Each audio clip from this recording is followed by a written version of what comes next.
पिछले वीडियो में हम लोग इंट्रोडक्शन टू यूक्लिड्स ज्योमेट्री में कुछ डेफिनेशंस पढ़े, एक्सियम्स और पोस्टुलेट्स पढ़े। यहाँ पे इसी पर बेस्ड हम एक्सरसाइज 5.1 लगाएंगे। तो 5.1 देखिए, क्वेश्चन नंबर फर्स्ट है, which of the following statements are true and which are false, give reason for your answer. बोल रहे कौन सा जो है ट्रू है, कौन सा फॉल्स है। इसके लिए आप ट्रू फॉल्स बताइए और सही रीजन बताइए। ठीक है, तो फर्स्ट क्वेश्चन देखिए, लिखा है only one line can pass through a single point. ठीक है, तो आप बोलेंगे इट इज फॉल्स। ठीक है, इट इज फॉल्स। फॉल्स, एक सिंगल पॉइंट, ठीक है, एक सिंगल पॉइंट से सिर्फ और सिर्फ एक ही लाइन नहीं, बहुत सारी लाइन से जा सकती है। ठीक है, बहुत सारी लाइन से जा सकती हैं, तो इस तरह से बोल देंगे दिस इज फॉल्स। ठीक है, फॉल्स क्यों? क्योंकि एक ही पॉइंट से they are is infinite lines can pass through a single point, एक ही बिंदु से बहुत सारी इनफाइनाइट लाइंस पास हो सकती हैं। ठीक है, इनफाइनाइट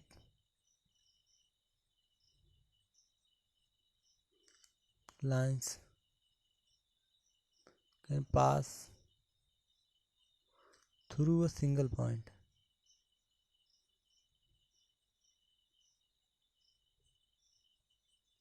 सिंगल पॉइंट, ओके। ऐसे ही सेकंड क्वेश्चन है, इसमें देखो लिखा there are an infinite number of line which pass through two distinct point, दो बिंदु।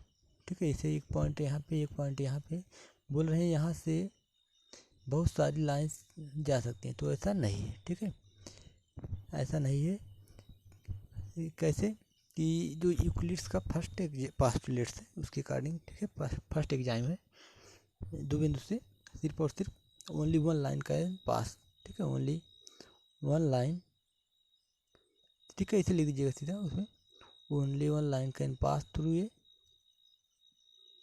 Only one line, only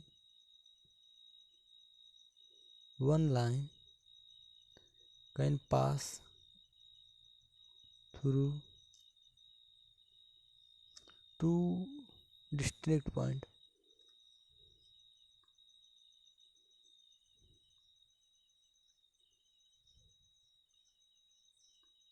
district point, दो बिंदुओं से होकर इनफाइनाइट नंबर ऑफ लाइंस की बजाय सिर्फ और सिर्फ सिंगल लाइंस जा सकती है, और सिंगल पॉइंट से सिंगल लाइंस की बजाय इनफाइनाइट नंबर ऑफ लाइंस जा सकती है। तो ये दूसरा वाला भी क्या है, फॉल्स है। पहला वाला भी क्या था, फर्स्ट वाला फॉल्स था। थर्ड है लिखा a terminated line can be produce infinitely on both side.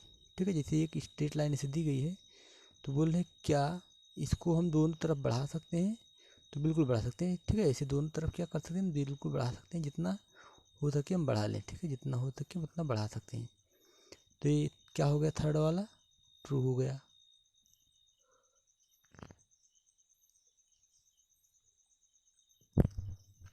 Fourth में लिखा है if two circles are equal then their radii are equal. ठीक, तो बिल्कुल ये सही है, दो सर्किल अगर इक्वल हैं तो ये दोनों की रेडियस क्या होगी, इक्वल होगी। ठीक है, दो सर्किल अगर इक्वल हैं तो उनकी जो रेडियस है वो क्या होगी, इक्वल होगी।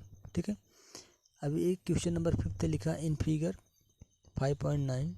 ठीक है, फिगर कहीं दिया है, अच्छा ये नीचे दिया है फिगर, यही ओके।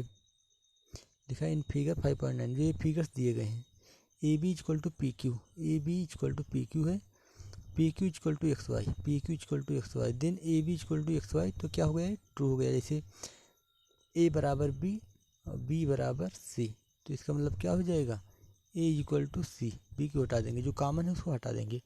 तो आप ध्यान दीजिए A B equal to P Q है, ए बी जो है पी क्यू के इक्वल है, और पी क्यू जो है एक्स वाई की इक्वल। इसका मतलब क्या हो गया, ए आपस में फर्स्ट और थर्ड क्या हो गए, इक्वल हो गए। ठीक है, तो ये ट्रू हो गया।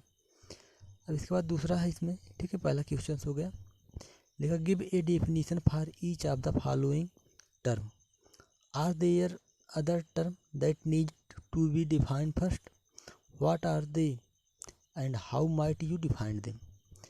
तो डेफिनेशन देना है हमको जो टर्म्स हैं, उसके बाद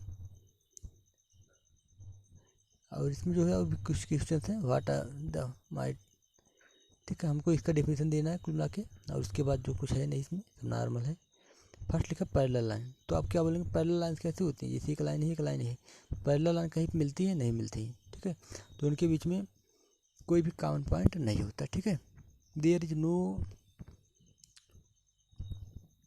कॉमन पॉइंट, ठीक, there is no common point between parallel lines, ठीक है। Let A B and C D are two lines and there is no common point, there is no common points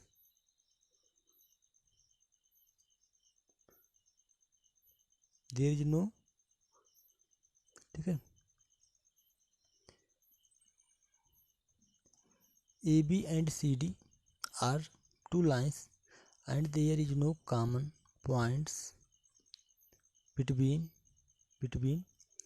AB and CD, then AB parallel CD, ठीक है। तो AB parallel क्या हो जाएगा CD, ऐसे मान लेंगे कि दो लाइन्स हैं AB और CD, अगर उनके बीच में कोई भी कॉमन पॉइंट नहीं है तो क्या होती है, पैरेलल होती हैं।